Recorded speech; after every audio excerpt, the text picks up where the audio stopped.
Mais d'abord, la joie des supporters parisiens. Le PSG vient de se qualifier pour la finale de la Ligue des Champions en s'imposant, Jules Boiteau, 2-1 face à Arsenal. On voit ces images de liesse sur les Champs-Élysées à Paris.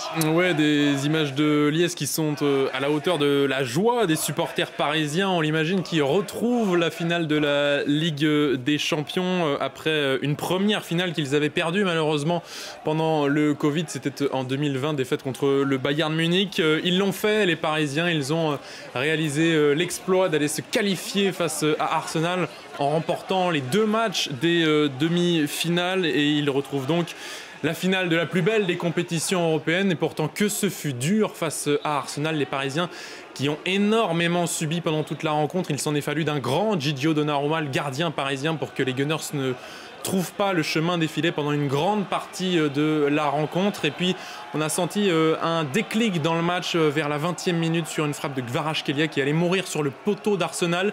Là, les Parisiens sont revenus dans la partie et ont finalement marqué grâce à Fabien Ruiz en première mi-temps. Un but qui a concrétisé le réalisme offensif du Paris Saint-Germain, qui ne prend pas trop de buts dans les temps faibles et réussit à concrétiser. Le Paris Saint-Germain qui a ensuite raté un penalty, mais n'a pas perdu le moral pour aller creuser l'écart. Deuxième but d'Achraf Hakimi en deuxième période. Les Parisiens qui se sont fait un petit peu peur en fin de match en allant encaisser un but un peu casquette de Bukayo Saka, mais ils ont tenu. Voilà, victoire 2-1 face à Arsenal.